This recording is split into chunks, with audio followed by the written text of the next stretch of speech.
ထိုင်းနိုင်ငံတဲ့တကယ်လဲနာမည်နဲ့လိုက်တယ်ဟိုစရွက်ဖိုးဒီစာရွက်ဖိုးနဲ့ခဏခဏကြားနေရတာနားတွေလဲထိုင်းတော့မယ်ဘီဒင်ဆရာဟောလိုက်တာထိုင်းမှာအမြင့်ကိုရောက်မယ်တဲ့ထိုင်းရောက်တော့ကော်စံလုံနေရတာတိုက်ပေါ်ကမဆင်းရတော့ဘူး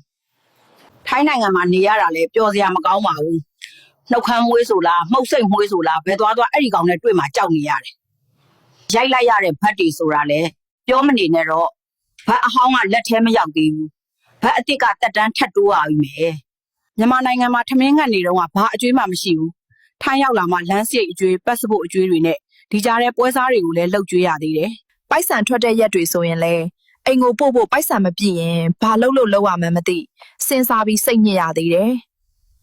တခါတလေပိုက်ဆံမရှိတဲ့အချိန်တွေဆိုအိမ်ကဖုန်းခေါ်လာရင်ပိုက်ဆံများတောင်းဖို့လားဆိုပြီးဖုန်းကင်ဖို့တောင်ကြောက်နေရတဲ့အချိန်တွေရှိတယ်ထိုင်းရောက်မြန်မာတွေရဲ့အခက်အခဲကိုဘယ်သူမှမသိနိုင်ဘူးထိုင်းရောက်မြန်မာတွေစိတ်တက်မကြပါနဲ့အခက်အခဲတွေကိုအကောင်းဆုံးကြော်ဖြတ်လိုက်ပါတနေ့ကြာရင်ကိုယ့်နိုင်ငံကိုပြန်ပြီးကိုယ့်မိသားစုနဲ့အတူအိမ်ဆိုတဲ့အတိုက်အဝန်းလေးထဲမှာထမင်းလက်ဆောင်ပြန်စားနိုင်ရမယ်